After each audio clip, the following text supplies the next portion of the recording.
श्रीमा Shri Arvind online Shri Arvind पाठचक्र रे योगदान करथिबा भाई अपा मानकु नमस्कार। आज आलोच्य विषय श्री अरविंदଙ୍କ पांचोटी स्वप्न। श्री अरविंदଙ୍କ पांचोटी स्वप्न प्रसंग रे आलोचना करबा निमंते भुवनेश्वर नहरकंटार श्रीपति भाई श्रीपति नायक को मु अनुरोध करुछि। श्रीपति भाई तांकर वक्तव्य प्रदान करंतु। वंदे मातरम। श्रीमाता शरणं मम श्री अरविंदो शरणं मम। ऑनलाइन पाठचक्र रे जोग दैथिबा श्रीमा श्री अरविंदो को भल पाउथिबा समस्त अपा भाई मानकु मोर प्रेम नमस्कार और शुभेच्छा। मते आज कार्यटी समापन करने को सुयोग मिलू मु माँ पाखे कृतज्ञता ज्ञापन कर। आज जो विषय वस्तु आम आलोचना करवा पठन करवा श्री अरविंदर पांचटी स्वप्न। ये विषयटी आलोचना करने पूर्व सामान्य किसी सूचना देवी प्रारंभिक कथनी तापरे श्री अरविंदर पांचटी स्वप्न से जहाँ प्रकाश कर एक्जाक्टली से गुड़िक आपण मान पाखे उपस्थापना करी। तृतीय पर्याय से स्वप्न गुड़िक विषय टी आम विश्लेषण करवा। भगवान जिते अवतार नहीं पृथ्वी को आसती ये मानव जाति एवं ये पृथ्वी किसी उपहार देकर आस जमीक श्रीकृष्ण अवतार नहीं आसते उपहार है मोहन बंशी जहाँकि भागवत प्रेमर प्रतीक सुदर्शन चक्र कार्य जहाँ दिव्य शक्तिर प्रतीक और श्रीमद भगवत गीता जहाँ चिरंतन ये मानव जातिर एक अमूल्य संपद। एक सुंदर सुंदर फूल गुड़िकर बुके कहुपर भगवत गीता को। उपनिषद क्लास रे जनक प्रश्न उत्तर रे से प्रश्नटा थिला या जे उपनिषद रे जहाँ सब अच्छी गीता रे प्राय तो से सब अच्छी ताले कौन ता भीतर तफात कौन व्हाट इज द डिफरेंस। से वेदांत भी उत्तर देथिले जे उपनिषद हूँ गोटे बड़ जंगल भितर भिन्न भिन्न स्थान रे सुंदर सुंदर किंतु भगवत गीता श्रीमद भगवत गीता हूँ सुंदर सुंदर सुंदर सुंदर फूल गुड़िकर गोटे बुके अर्थात से गुड़िक संगृहित हो गोटे बुके भितर अच्छी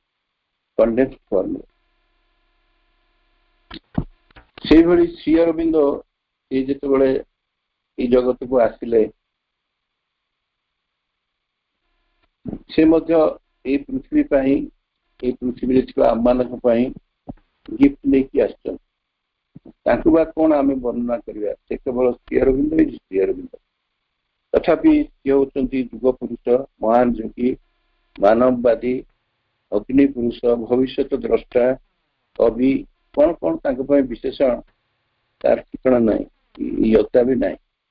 किंतु श्रीमा भाषा what Shri Aurobindo represent in world history is not a teaching not even a revolution it is a decisive action direct from the supreme. Shri Aurobindo पृथ्वी इतिहास रे कौन रिप्रेजेंट करते सी एक शिक्षा नुहे बा एक उद्भाषण भी नुहे ये हूँ स्थिरीकृत एक कार्य जहाँ सीधा सड़क परम ठार माँ अनेक अन्य समय डिसाइसिव एक्शन जगह माइटी एक्शन भी व्यवहार करते। तो ये प्रश्न उठुचे जे श्री अरविंदर निर्णायक क्रिया बा महान कार्य कौन माइटी एक्शन बा डिसाइसिव एक्शन स्थिरीकृत कार्य कौन। ତାହା ପୁଣି ପରମଙ୍କ ଠାରୁ ସିଧାସଳଖ ପରମଙ୍କ ଠାରୁ ସେ ଆସିଛନ୍ତି। ତେଣୁ ଶ୍ରୀ ଅରବିନ୍ଦଙ୍କର ପୃଥିବୀକୁ ଆସିବା ପାଇଁ ଯାହା କାର୍ଯ୍ୟ ଯାହା କ୍ରିୟା ତାଙ୍କର ପରମ ନିଜେ ସ୍ଥିର କରିକି ତାଙ୍କୁ ହିଁ ପଠେଇଛନ୍ତି। ପରବର୍ତ୍ତୀ ସମୟରେ ମା ତାଙ୍କର ସହଯୋଗୀ ଭାବରେ ଆସିଛନ୍ତି। ତ ମୁଖ୍ୟତଃ ତାଙ୍କର କାର୍ଯ୍ୟ ଗୁଡିକ ହଉଛି ଯାହା ଆଉ କେବେ ବି କେହି କରିନାହାନ୍ତି। ପ୍ରଥମତଃ ତାହା ହଉଛି ଜଳର ରୂପାନ୍ତର, ଦ୍ୱିତୀୟରେ ଏଇ ପାର୍ଥିବ ଜୀବନକୁ ଦିବ୍ୟ ଜୀବନ କରିବା, ପୃଥିବୀକୁ ସ୍ୱର୍ଗରେ ପରିଣତ କରିବା, ଆଉ ଏକ ମିଷ୍ଟ୍ରିୟସ୍ ନୂତନ ପୂର୍ଣ୍ଣ ଯୋଗ ସେ ପ୍ରଚଳନ କଲେ, ଯାହାକୁ ରୂପାନ୍ତର ଯୋଗ ବି କୁହାଯାଏ। ତା ବ୍ୟକ୍ତି ଓ ପ୍ରକୃତିକୁ ଫୁଲଫିଲମେଣ୍ଟ ପରିପୂର୍ଣ୍ଣ ପୂର୍ଣ୍ଣତା ଦେବ। ତା ଛଡା ଏଇ ମନୋଗତ ଚେତନାକୁ ଉନ୍ନୀତ କରି ଅତିମାଂସ ଚେତନାକୁ ନେବା। ତ ଏଇ ସବୁ ଯୋଉ କାର୍ଯ୍ୟ ଗୁଡିକ ଶ୍ରୀ ଅରବିନ୍ଦ କରିବାକୁ ଏ ଜଗତକୁ ଆସିଥିଲେ, ତାକୁ ଗିଫ୍ଟ ଭାବରେ ନେଇକି ଆସିଥିଲେ, ସେ କାର୍ଯ୍ୟ ସହିତ ସମ୍ବନ୍ଧିତ ମଧ୍ୟ ତାଙ୍କର ଏ 5ଟି ସ୍ୱପ୍ନ। ଆଉ ଏଇ ଯୋଉ 5ଟି ସ୍ୱପ୍ନ ସେ ତାଙ୍କର ଯୁବକ ଅବସ୍ଥାରେ ଯାହା ସେ ଦେଖିଥିଲେ, ତାକୁ ସେ ସବୁ ସେ ସୂକ୍ଷ୍ମ ଜଗତରେ ସାଇତିକି ରଖିଥିଲେ ଏବଂ ତାକୁ ସେ ପ୍ରକାଶ କଲେ ଯୋଉଦିନ ଭାରତର ଜନ୍ମଦିନ। ଏବଂ କେମିତି ତାକୁ ପ୍ରକାଶ କଲେ, ସେ ଏକ ରେଡିଓ ବାର୍ତ୍ତା। ରେଡିଓ ବାର୍ତ୍ତାଟା ପ୍ରକୃତରେ ଚିତ୍ରାପଲ୍ଲୀ ରେଡିଓ ଷ୍ଟେସନର ଅନୁରୋଧ କ୍ରମେ ସେ ବାର୍ତ୍ତାଟି ପ୍ରସାରିତ ହୋଇଥିଲା 1947 ମସିହା ଅଗଷ୍ଟ 14 ତାରିଖ। ଶ୍ରୀ ଅରବିନ୍ଦ ତାଙ୍କ ନିଜ ଭାଷାରେ କହୁଛନ୍ତି, ମୁଁ ତ ଆଉ ଅଲଗା ଭାଷା ଲଗାଉନି, ଅଲଗା ଭାଷା ଦେଲେ ସବୁ କିଛି ବିକୃତ ହେଇଯିବ। ସେ କହୁଛନ୍ତି 1947 ମସିହା ଅଗଷ୍ଟ 15 ତାରିଖ ସ୍ୱାଧୀନ ଭାରତର ଜନ୍ମ ଦିବସ। ତା ପାଇଁ ଏହା ଏକ ପୁରାତନ ଯୁଗର ଅବସାନ ଓ ନୂତନ ଯୁଗର ଆରମ୍ଭ। କିନ୍ତୁ ଆମେ ଏକ ସ୍ୱାଧୀନ ଜାତି ରୂପେ ଆମ ଜୀବନ ଓ କର୍ମ ଦ୍ୱାରା ଏହାକୁ ଏପରି ଏକ ମହତ୍ୱପୂର୍ଣ୍ଣ ଦିନ ଭାବରେ ରୂପ ଦେବା, ଯେପରି ସମଗ୍ର ପୃଥିବୀ ପାଇଁ ମଣିଷ ଜାତିର ରାଜନୈତିକ, ସାମାଜିକ, ସାଂସ୍କୃତିକ ଓ ଆଧ୍ୟାତ୍ମିକ ଭବିଷ୍ୟତ ପାଇଁ ଏକ ନୂତନ ଯୁଗର ଉନ୍ମୋଚନ କରିବ। ଅଗଷ୍ଟ 15 ମୋର ଜନ୍ମ ଦିବସ ଓ ସ୍ୱଭାବତଃ ଏ ମୋ ପାଇଁ ଅତ୍ୟନ୍ତ ଆନନ୍ଦର ବିଷୟ। ଏ ଦିବସଟି ଏପରି ବିପୁଳ ତାତ୍ପର୍ଯ୍ୟ ଅର୍ଜନ କରିଛି, ଏହି ଯୋଗାଯୋଗକୁ ମୁଁ ଏକ କାକତାଳୀକ ବା ଆକସ୍ମିକ ଘଟଣା ରୂପେ ଗ୍ରହଣ କରୁନାହିଁ, ବରଂ ମୁଁ ମନେ କରେ ଯେଉଁ ଭାଗବତ ଶକ୍ତିଙ୍କ ପରିଚାଳନାରେ ମୋ କର୍ମ ଜୀବନ ଆରମ୍ଭ ହୋଇଥିଲା, ଯାହା ମୋର ପ୍ରତ୍ୟେକ ପଦକ୍ଷେପରେ ପଥପ୍ରଦର୍ଶକ, ଏହା ଆଜି ତାଙ୍କର ସ୍ୱୀକୃତି ଓ ଅନୁମୋଦନ ଯୋଗୁଁ ହୋଇଛି ଏବଂ ମୁଁ ଭାବୁଛି ସେହି କାର୍ଯ୍ୟର ପୂର୍ଣ୍ଣ ସାଫଲ୍ୟ ସମୟ ସମାଗତ। ଏ ଦିବସଟିରେ ମୁଁ ପ୍ରାୟ ସେହି ସବୁ ବିଷ୍ଟ କ୍ରିୟାବଳୀକୁ ଲକ୍ଷ୍ୟ କରୁଛି ଯେଉଁଗୁଡ଼ିକୁ ମୋ ଜୀବଦଶାରେ ପୂର୍ଣ୍ଣ ହେବାର ଆଶା କରିଥିଲି। ଯଦିଓ ସେଗୁଡ଼ିକ ସେତେବେଳେ ଦିବାସ୍ୱପ୍ନ ସଦୃଶ ପ୍ରତୀୟମାନ ହେଉଥିଲା, ଆଜି କିନ୍ତୁ ଲକ୍ଷ୍ୟ କରୁଛି ସେଗୁଡ଼ିକ ସଫଳ ହୋଇଛି ଅଥବା ସଫଳତାର ପଥରେ। ଏହି ସବୁ କ୍ରିୟାଧାରା ମଧ୍ୟରେ ସ୍ୱାଧୀନ ଭାରତ ଏକ ମହାନ ଭୂମିକା ଏବଂ ଏକ ଗୁରୁତ୍ୱପୂର୍ଣ୍ଣ ନେତୃତ୍ୱ ଗ୍ରହଣ କରିପାରେ। ଏଗୁଡ଼ିକ ମଧ୍ୟରୁ ମୋର ପ୍ରଥମ ସ୍ୱପ୍ନ ହେଲା ଏକ ବୈପ୍ଳବିକ ଆନ୍ଦୋଳନ, ଯାହାଦ୍ୱାରା ଏକ ସ୍ୱାଧୀନ ଓ ଅଖଣ୍ଡ ଭାରତ ପ୍ରତିଷ୍ଠା ହେବ।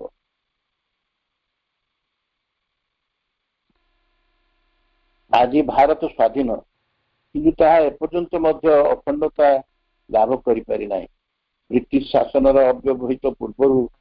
ଭାରତ ଯେପରି ବହୁ କ୍ଷୁଦ୍ର କ୍ଷୁଦ୍ର ରାଜ୍ୟରେ ବିଭକ୍ତ ହୋଇ ବିଶୃଙ୍ଖଳିତ ହୋଇ ପଡ଼ିଥିଲା, ଏକ ସମୟରେ ମନେ ହେଉଥିଲା ସ୍ୱାଧୀନତା ଦ୍ୱାରା ପୁଣି ସେହି ସ୍ତରକୁ ଭାରତ ଖସି ପଡ଼ିବ। କିନ୍ତୁ ସୌଭାଗ୍ୟର କଥା, ବର୍ତ୍ତମାନ ବୋଧ ହେଉଛି ଏ ବିପଦକୁ ଦୂର କରାଯାଇ ପାରିବ ଏବଂ ପରିପୂର୍ଣ୍ଣ ଅଖଣ୍ଡତା ପ୍ରତିଷ୍ଠିତ ନ ହୋଇପାରିଲେ ମଧ୍ୟ ଏକ ସୁଦୃଢ଼ ନୀତି ଯୋଗୁଁ ଦଳିତ ଜାତିର ସମସ୍ୟା, ବିଭେଦ ଓ ମତଭେଦ ବିନା ସବୁ କିଛି ସମାଧାନ ହୋଇଯିବାର ସମ୍ଭାବନା ଦେଖାଦେଇଛି। କିନ୍ତୁ हिंदू और मुसलमान मानक मध्य पूर्वर सांप्रदायिक विभेद वर्तमान अधिकतर दृढ़ हो देशर एक स्थायी राजनीतिक विभक्तिकरण रूप नहीं मन हुए। ये आउ गोटे कथा सूची दूसरी श्री अरविंद दुई थर चेष्टा कर जेहेतु सी भविष्य द्रष्टा ये जौगिक शक्ति बल दुई थर चेष्टा कर जो पार्टीशन को एमती की जो सांप्रदायिक विभेदता को दूर करने को अल्पर कहीदे जिते स्टाफोर्ड क्लिफ्स 1942 मसीह एक दायित्वशील केंद्रीय सरकार गठन पर प्रस्ताव देते श्री अरविंद जौगिक दृष्टि देखिपारे ये प्रस्ताव भगवत कृपा बल आणु से खोलाखोली भाव में प्रस्ताव को समर्थन जन एस चुराइस्वामी को व्यक्तिगत वार्ता भाव में दिल्ली पठाई कांग्रेस तुंग नेता माने ये प्रस्ताव को मानि नियंतु बोली परामर्श देते श्री अरविंद दृष्टि जदि हिंदू और मुसलमान नेता माने शासन कार्य भाग नियंती ताहले निश्चय मुसलमान हिंदू एकता प्रतिष्ठा हो पार किंतु गांधीजी समेत समस्त तुंग नेता माने प्रत्याख्यान करते पुनर्बार श्री अरविंद टेलीग्राम करी सुरेंद्र मोहन को पांडिचेरी डकई हाथ में मेसेज देते गो एंड टेल गांधी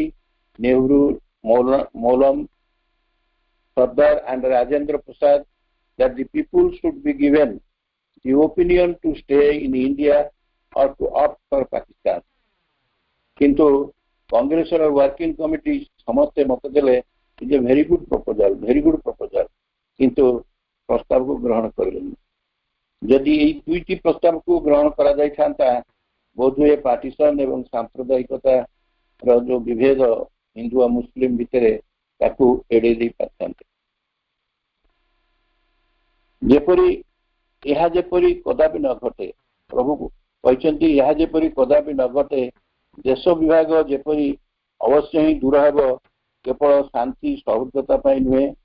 आहरी मिलित कार्यर अभ्यास द्वारा कमन एक्शन आउ से उद्देश्य आवश्यक उपाय सृष्टि करने द्वारा यहीपरि भाव में परिशेष एकता प्रतिष्ठित हेब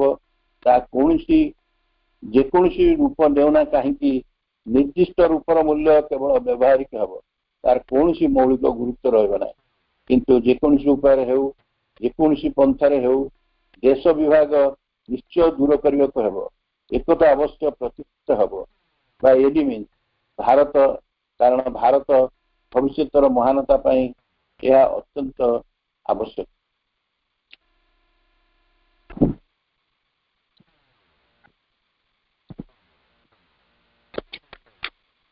तापर आम जा अन्य एक स्वप्न द्वितीय स्वप्न पाखक किंतु ये जो जोर देकी इंग्राजी जो लेखाटा मेसेज रे केवल दुटी लाइन कहीदे तार स्ट्रेस दिखाई प्रभु कहते this must be the partition must go finally unity will come about in whatever form by whatever mean in whatever way partition must go it is necessary for greatness of the India and its future. तापरे तांकर द्वितीय स्वप्न Shri Aurobindo second dream was for the resurgence and liberation of the people of Asia and her return to her great role in the progress of a human civilization. तांकर अन्य एक प्रश्न है एशियावासी मानकर पुनरुत्थान और मुक्ति एवं मानव सभ्यतार विकास दिगरे तार महत्वर भूमिका ग्रहण एशिया आज जाग्रत तार एक विराट अंश मुक्त हो सारी कि वर्तमान मुक्ति हवा पथरे यार एपर्यंत पराधीन आंशिक पराधीन अन्य अंश को कौन ना कौन संग्राम चलाई स्वाधीनता दिगरे आगे चलते तेरे सामान्य मात्र करने को बाकी अच्छे आज हो बा काली हो ताहा निश्चय हम से भारतर निजस्व भूमिका रही एवं शक्ति और सामर्थ्यर सहित से भूमिका ग्रहण करने को आरंभ कर सूचित होती तार भविष्य संभावना और राष्ट्र मानकर सत्तार क्यों आसन ग्रहण कर तृतीय स्वप्नटी है विश्व संघर प्रतिष्ठा। Third dream was world union forming the outer basis of A fairer brighter and नोबलर life for all Mankind. तृतीय स्वप्न है विश्व संघर प्रतिष्ठा जहाँ समग्र मानव जाति एक अधिकतर सुंदरतर उज्ज्वलतर महत्तर फेयरर ब्राइटर एंड नोबलर जहाँ कहते जीवन बाह्यभित्ति गठन कर मानव समाजर से एकता वर्तमान प्रस्तुति पथरे ए दिगरे एक प्रारंभिक कार्य संगठित हो सारी जदिओ यह त्रुटिपूर्ण ताकू बहु बाधा विघ्न विरुद्ध संग्राम करने किंतु ता मध्य रही एक प्रवेग और एक अनिवार्य भाव में वृद्धि पाइब अवश्य विजय हासिल कर भारतर एक प्रधान भूमिका नेबा आरंभ कर सबुगुड़िक स्वप्न जहाँ से वर्णना कर सबुठी गोटे कथा भारत एक प्रधान भूमिका नेबा आरंभ कर जदि से धरणर विशालतर राष्ट्रनीति को विकसित करता जहाँकि वर्तमान घटना आशु संभावना द्वारा सीमाबद्ध नुहे बर भविष्य दिगरे दृष्टि निबद्ध करे एवं से भविष्य को निकटतर कराए। ये से देथिले अमेरिका को पठेतिले 1949 मसीह मेसेज पठेतिले एवं से मेसेज समय कमी जाउछि तेणु मु से मेसेज को इंग्रजी रे न पढ़ी केवल तार सारमर्म ओडिया रे कहूछि। आध्यात्मिक एवं भौतिक दृष्टिकोण प्राच्य और पाश्चात्य पर एक सार्वजनीन लक्ष्य एवं भाग्य निर्धारित हो रही जो उभय परस्पर सहयोगी और सहभागी हो कार्य करने आवश्यक। यह विभाजन पुस्तकता नुहे बर एकत्व संघबद्धता और समानतार आवश्यक जहाँफल समान आदर्श और निर्धारित समान भाग्यर पूर्णता दिगरे अग्रसर हो पार। अनेक प्राच्यर आध्यात्मिकता और पाश्चात्यर भौतिकवाद उपरे आशा रखी जीवन अतिबाहित करने को इच्छा करेंगे। एमती कि प्राच्यर साधु सन्यासी और आध्यात्मिकवादी माने पाश्चात्यर जड़ तत्व उपरे आशा रखिए जहाँफल सामूहिक आंतर और बाह्य जीवन क्षेत्र में संगति हार्मोनी रही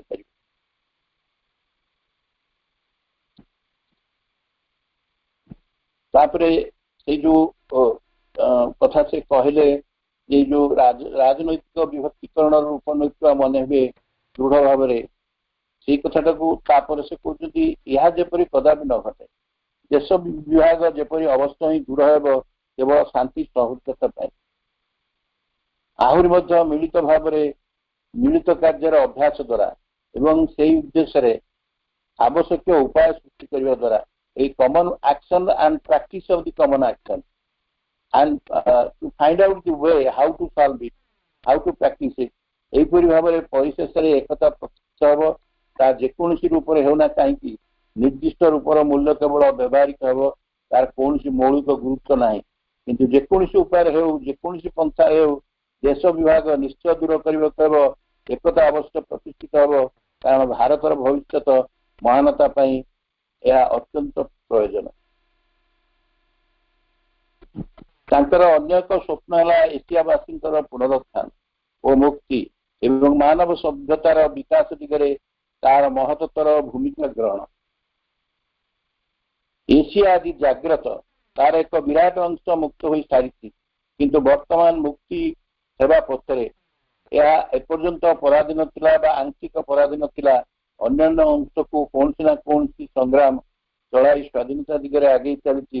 केवल सामान्य मात्र करने को बाकी अच्छी आउ जहाँ किसी अच्छी निश्चय हेब से भारतर निर्दिष्ट भूमिका रही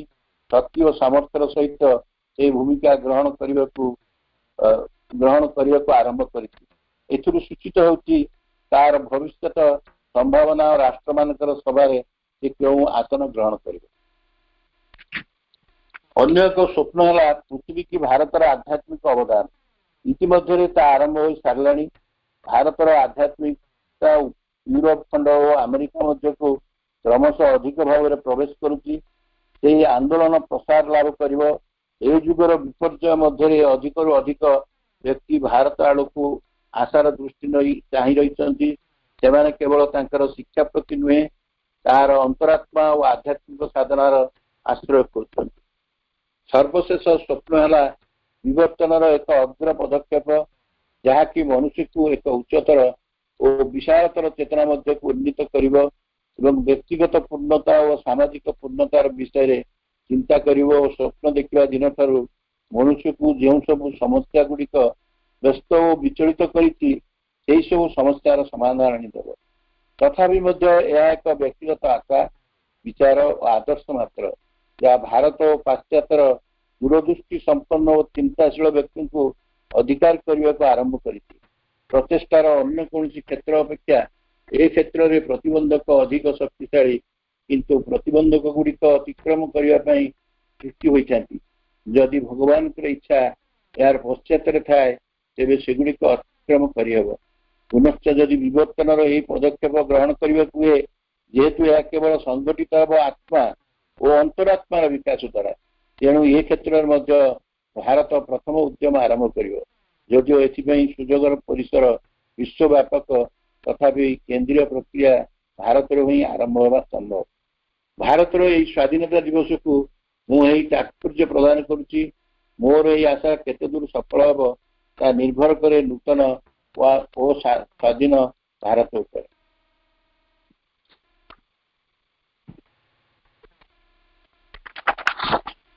तो वर्तमान आम देखा तृतीय पर्याय जो पांचटी स्वप्न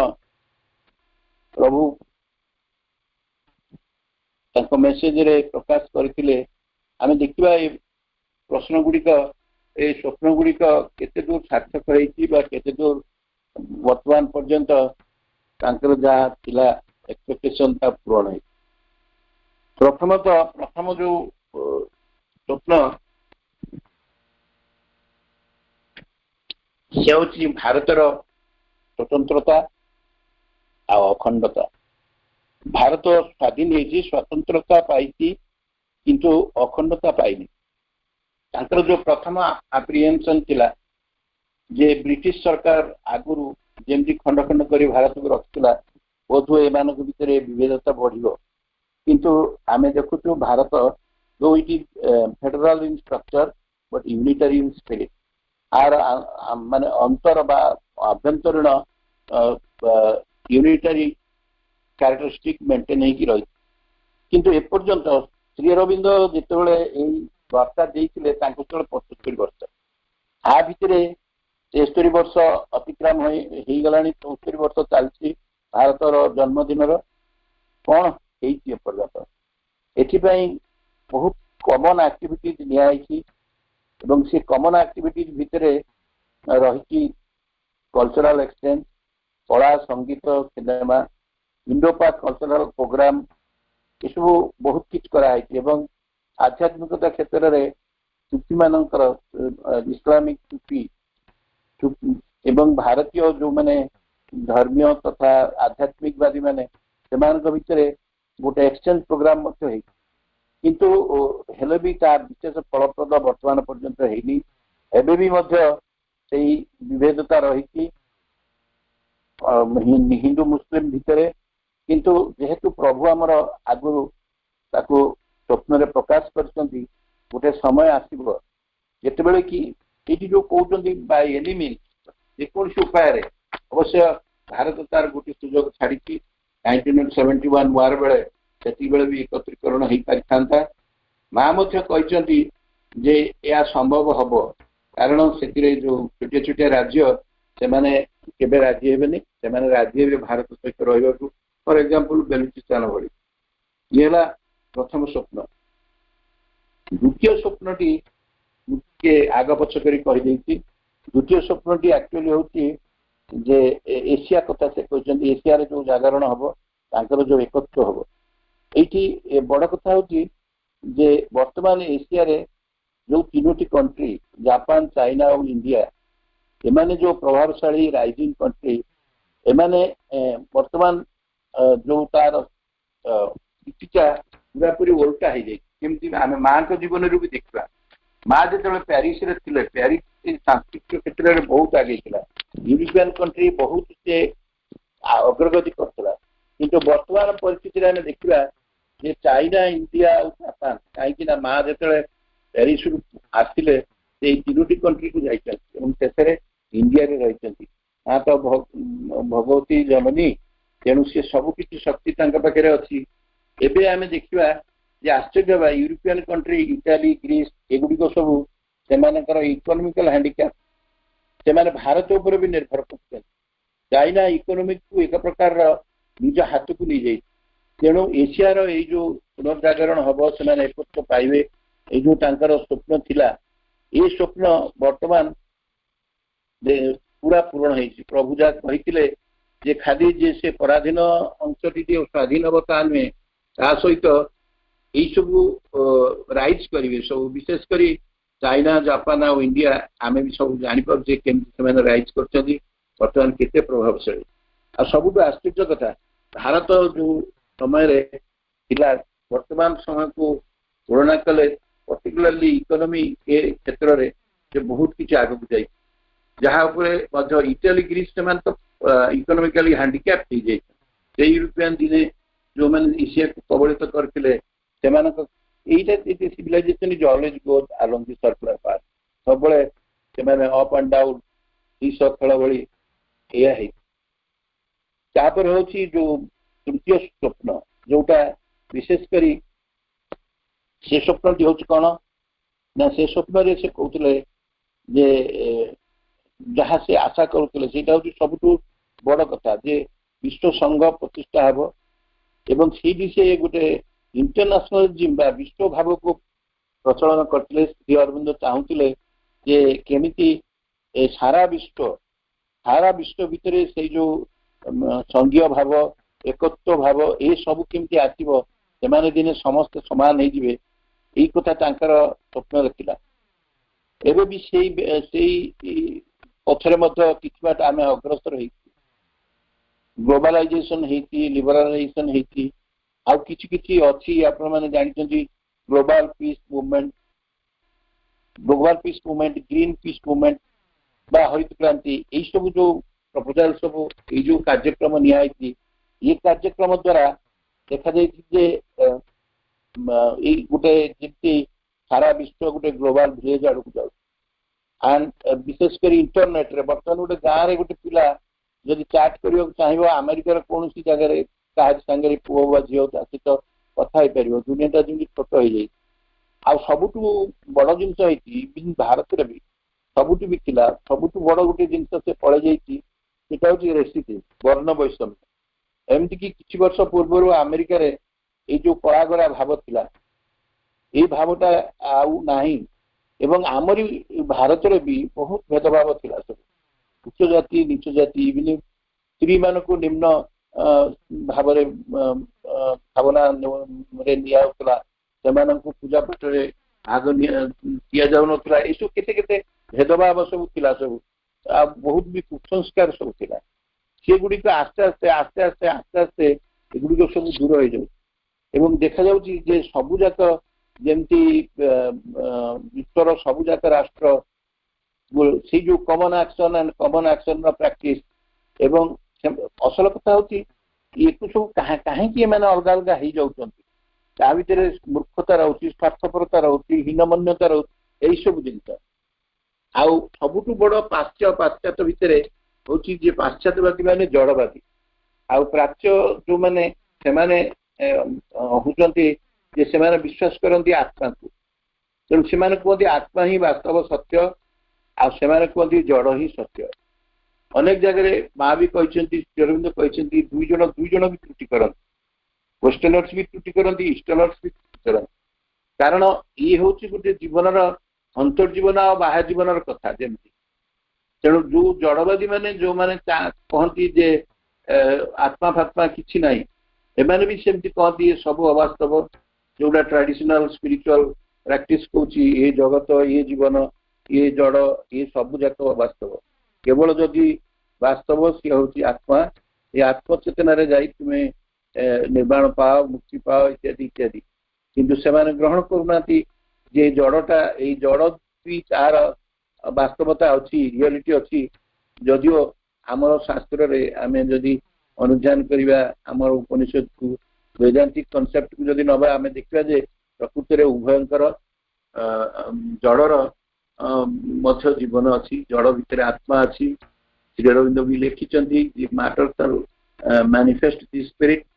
तेणु ता भितर निमज्जित होकर रिसेंटली गोटे सेमिनार होइकला इंटरनेशनल सेमिनार से सेमिनार रे विषय वस्तु थिला एक्सटेंडेड मेटेरियलिज्म एंड कॉन्शियसनेस से न्यूरो साइंटिस्ट से पार्टिकल फिजिसिस्ट से जे आमर सांख्य योगर गोटे स्कूल रो प्रोफेसर जड़े एवं जो माने वेदांतिक आउ जो माने उपनिषद उपरे गवेषणा करिसेंती ए समस्तकर सम्मिलित भाव में जितेबाला से विभिन्न प्रकार युक्ति स्थापन कले तार निष्कर्ष है जे चेतनार एक्जिस्टेंस अच्छी चेतना मध्य गोटे जड़ भितर अच्छी आउ सी जड़ भितर जड़ जिते एक्सटेंडेड होते से चेतना को ट्रांसफॉर्म कर चेतना जिते घनीभूत हो जड़ परिणत हो जड़ और चेतना भितर किसी डिफरेन्स ना ताने चेतना एक्जिस्ट जी उपनिषद भी सी युक्ति कले से देखिले तीनोटी कथा कहले जे गोटे waking state dream state and sleep state तांकर युक्ति हला जे आमे मौलिक रियलिटी होची सुना सुनाटा को एलिमेंट करके आमे विभिन्न प्रकार गहना करूँ हार करूँ से ब्रेसलेट करूँ से मुदी करूँ किंतु असल तार उपादान किए ये हूँ से उपादान हूँ तार गोल तेणु से कहते चेतना हूँ मौलिक उपादान से चेतनारू सब ही सृष्टि से चेतनारू एक्चुअली जड़वादी माने एपर्यंत जाइछंती जे जड़टा कन्वर्ट हो पार एनर्जी शक्ति आउ भाइस वर्षा शक्ति भी जड़ हो पार तेणु से मूल कथाटा को नौकर मौलिकता हूँ जे शक्ति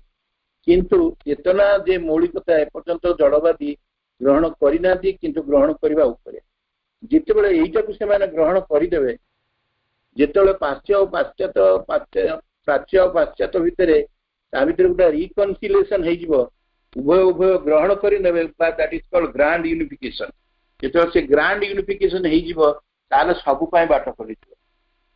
कारण असल कथाटा प्रभु जो कहते अंतर्चेतना भितर सब अच्छे जो पर्यंत अंतर्चेतना और आत्मचेतना आपको आइडेंटिफाइड न करिसंती जड़वादी माने बा अपर पक्षरे जो माने आम सो कल्ड जो मैंने आत्मा को विश्वास करुँ जो पर्यंत ग्रहण करना जे चेतना भी जड़ भितर अच्छी जड़र भी जीवन अच्छी आम जो दृष्टि जीवन भावुचे ता नुहे कि जड़र भी जीवन अच्छी कारण तार गतिशीलता जीवन हूँ चेतनार मुवमेंट चेतनार प्रवाह हूँ जीवन तो चेतनार प्रवाह जड़ भितर एवं सबुठी मध्य अच्छी सब जगार अच्छी ऑल परवेडिंग सेटा जो ग्रहण करते आउ ये ग्लोबलाइजेशन जो दृष्टि आम बाह्य दृष्टि आम सब विभिन्न प्रकार दृष्टि आपको नौचे कमर्स दृष्टि नौचे कल्चर दृष्टि नौचे एवं शांति दृष्टि नौचे विभिन्न प्रकार भाव में आम चाहूचे जे यूनिटी आसो हार्मोनी आसो किंतु असल यूनिटी हार्मोनी आसो जिते असल मूल तत्व को उभय जड़वादी आउ आम जे आध्यात्मवादी उभय ग्रहण करेंगे तापर हूँ फोर्थ ड्रीम हूँ जे भारत सारा जगत पाई स्पिरिचुअल गिफ्ट दब आध्यात्मिक गुरु हम जे केमिति एटा संभव हम भारत केमिति दब जे सारा पृथ्वी को जे तार गिफ्ट आकार केमिति दब आध्यात्मिक अवदान तार केमिति दब से मैंने श्री अरविंद जो प्रकाश कर आध्यात्मिकता यूरोप आ अमेरिका को क्रमश आस्ते आस्ते ता भीतर प्रवेश कर आट्राक्टेड होकर प्रकृति भारत जो पर्यंत यथार्थ आध्यात्मिक शक्तिर जागृत न होती सी अन्य मान स्पिरिचुअल गिफ्ट केमती दब तेणु प्रथम आम भितर भारत से जिनसर गोटे दरकार जे आध्यात्मिकतार विकास दरकार अच्छा तापर कौन है जो जो यूरोपियन अन्य कंट्री से कौन कर गोटे समय जेहेतु भारत को ସେମାନେ ନିଜ କବଳରେ ରଖିଛନ୍ତି ତାର ସ୍ୱାଧୀନତା ସେ ପାଇନି ସେମାନଙ୍କର ଅଣ୍ଡର ଦେୟାର ସବଜୁଗେସନ ସେମାନେ ଏଥିରୁ ଯୋଉ ଉପାଦେୟ ପୁସ୍ତକ ସବୁ ଅଛି ଗୀତା ମହାଭାରତ ଆଉ ବେଦ ଏଇ ସବୁ ସେମାନେ ନେଇଯାଇଛନ୍ତି ଏବଂ ସେମାନେ ନେଇକିରି ଜଷ୍ଟ ଲାଇକ ଇମର୍ସନ ଥୋରିଓ ଆଉ ମାକ୍ସ ମିଲର ଏମାନେ ଯେତେବେଳେ ତାକୁ ସବୁ ଅଧ୍ୟୟନ କରିଛନ୍ତି ସେମାନେ ଆଶ୍ଚର୍ଯ୍ୟ ହେଇଯାଇଛନ୍ତି 5000 ବର୍ଷ ପୂର୍ବର ଏଇ ଗ୍ରନ୍ଥ କି କଣ ଏଥିରେ ଅଛି ଆଉ ଆମେ କେମିତି ଜାଣୁଛୁ ଯେ ଭାରତୀୟ ମାନେ କିଛି ଜାଣିନାହାନ୍ତି ତାଙ୍କର ବିଶେଷ କିଛି ଜ୍ଞାନ ନାହିଁ ତାଙ୍କର ସଂସ୍କୃତି ତାଙ୍କର ସଭ୍ୟତା ବା ଏ ସବୁ କିଛି ବହୁତ ପଛରେ ଅଛି କିନ୍ତୁ କିଏ ଲେଖିପାରିବ ତେଣୁ ସେମାନେ ତାକୁ ଅନୁଶୀଳନ କରିଛନ୍ତି ଏବଂ ଏମିତି ଯେ ତାର ଫଳସ୍ୱରୂପ କଣ ହେଇଛି ନା ବର୍ତ୍ତମାନ ସବୁ ୟୁରୋପିଆନ କଣ୍ଟ୍ରି ହଉ ଆମେରିକାନ କଣ୍ଟ୍ରି ହଉ ସବୁ ବାହାର ଫରେନ୍ କଣ୍ଟ୍ରି ମାନଙ୍କରେ ସେମାନେ ବହୁତ ଅଧିକ ଭାରତ ଆଡକୁ ସେମାନେ ଆଟ୍ରାକ୍ଟେଡ ହେଇକି ଆସୁଛନ୍ତି ଏବଂ ଭାରତୀୟ ଗୁରୁମାନେ ମଧ୍ୟ ସେମାନଙ୍କର ସ୍ପିରିଚୁଆଲ ସେଣ୍ଟର ପ୍ରାୟ ସାରା ପୃଥିବୀର ବିଭିନ୍ନ ଜାଗାରେ ସେମାନେ କରି ଭାରତୀୟ ଦର୍ଶନ ଭାରତୀୟ ସଂସ୍କୃତି ଭାରତୀୟ ଯୋଉ ଆଧ୍ୟାତ୍ମିକ ଯୋଉ ତତ୍ଵ ଏ ସବୁକୁ ସେମାନେ ବହୁଳ ଭାବରେ ଏଇଟାର ପ୍ରସାର କରିସାରିଲେ ଏଇ ଯୋଉ ସେମାନଙ୍କର ମତ ଥିଲା ଯେ ଭାରତୀୟ ମାନେ ବିଶେଷ କିଛି ଡେଭଲପ ନୁହନ୍ତି ଅଧିକ ତାଙ୍କର ଜ୍ଞାନମତ୍ତା ନାହିଁ ଆକୁ ଲକ୍ଷ୍ୟ କରି ଥରେ ଶ୍ରୀ ଅରବିନ୍ଦ ଗୋଟେ କଥା କହିଲେ ଗୋଟେ ବାଣୀ ଦେଲେ ଯେ ସିଧା we are no ordinary race ଯେମିତି ଆମକୁ ଭାବୁଛନ୍ତି ଅନ୍ୟମାନେ ଆମେ ସେମିତିକା ନୁହେଁ God has chosen to manifest more than many Times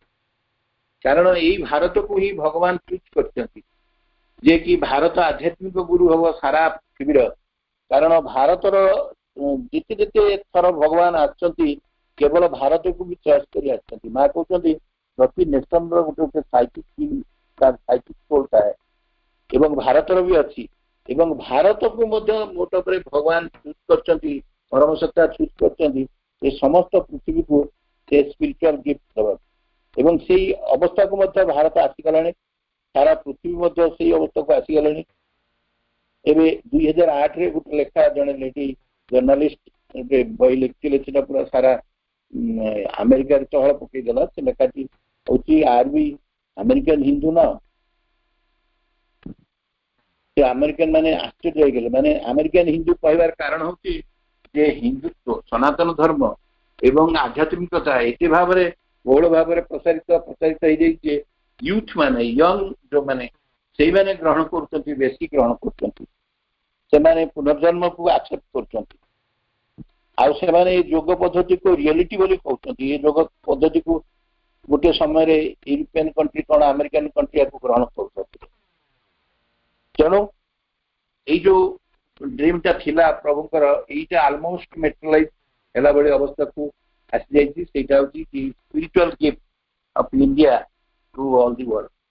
ତାପରେ ଆସିଲା ଚତୁର୍ଥ କଥା ଶେଷ କଥାଟି ସର୍ବଶେଷ ସ୍ୱପ୍ନ ଗୋଟେ ବିବର୍ତ୍ତନର ଏକ ପଦକ୍ଷେପ ଆଉ ଏଥିରେ ଏଇଟା ହଉଛି ବିବର୍ତ୍ତନ ପ୍ରକ୍ରିୟାରେ ମଣିଷ ଯୋଉ ମାନବ ଏଇ ଯୋଉ ମନଚେତନାରେ ଅଛି ଏକ ଉଚ୍ଚତର ବିଶାଳତର ଅତିମାନସ ଚେତନାକୁ ଉନ୍ନୀତ ହବ ଏବଂ ସେ ଦବ କଣ ସେ ଚେତନାର ଅଧିକାରୀ ହେଲେ ବ୍ୟକ୍ତିକୁ ତା ସହିତ ସମାଜକୁ ଗୋଟେ ପୂର୍ଣ୍ଣତା ଦବ ଏବଂ ସେ ଏଇ ଯୋଉ କଥାଟା ଏତେ ସହଜ ନୁହେଁ ପ୍ରଭୁ କହୁଛନ୍ତି ଯେ ଏଟା ପ୍ରକୃତରେ ଏବେ ବି ପର୍ଯ୍ୟନ୍ତ ଭାରତରେ ମଧ୍ୟ ବେଳେ ବେଳେ ଆଶ୍ଚର୍ଯ୍ୟ ଲାଗେ ଯୋଉମାନେ ପାରମ୍ପରିକ ଏଇ ଯୋଉ ସେମାନଙ୍କର ଯୋଉ ଆଧ୍ୟାତ୍ମିକ ମତ ସବୁ ଅଛି ସେମାନେ ଶ୍ରୀ ଅରବିନ୍ଦଙ୍କର ଏଇ ଯୋଉ ପୂର୍ଣ୍ଣ ଯୋଗକୁ ସହଜରେ ଗ୍ରହଣ କରିପାରୁନାହାନ୍ତି ସେମାନେ ଗ୍ରହଣ କରିପାରୁନାହାନ୍ତି ଯେ ଗୋଟେ ଅତିମାନବ ପୁଣି ହେଇପାରିବ ସେଇଭଳି ଗୋଟେ ଗ୍ନୋଷ୍ଟିକ ସୋସାଇଟି ଏଠି ହେଇପାରିବ ଯେହେତୁ ମଣିଷ ତାର ମନ ବର୍ତ୍ତମାନ ଗୋଟେ ଟ୍ରାନଜିସନାଲ ଷ୍ଟେଜରେ ଅଛି ତା ପରବର୍ତ୍ତୀ ଯେ ଷ୍ଟେଜଟା ଆସିବ ଅତିମାନବ ମାନେ ଜଗତକୁ ଆସିବେ ସେମାନେ ଗ୍ରହଣ କରିପାରୁନାହାନ୍ତି କାହିଁକି ନା ସେମାନଙ୍କର ଆଧ୍ୟାତ୍ମିକ ଧାରାରେ ସେମାନେ ବୁଝିଛନ୍ତି ଯଦି ଥରେ ଯାଇ ଇନଫିନିଟି ସାଙ୍ଗରେ ଇମର୍ଜ କରିଗଲା ସେ ମୁକ୍ତି ପାଇଗଲା ବା ସାକେତ ଗୋଲକ ବୈକୁଣ୍ଠରେ ରହିଗଲା ବା ନିର୍ବାଣ ପାଇଗଲା କିନ୍ତୁ ଏଥିରେ ଯେ ପୂର୍ଣ୍ଣ ଯୁଗରେ ଅଛି ଯେ प्रकृतिर रूपांतर प्रत्येक सत्तार रूपांतर कंप्लीट फुलफिलमेंट केवल जे मानव मनुष्यर नुहे ये समस्त प्रकृतिर एक कथा को सहजरे से ग्रहण कर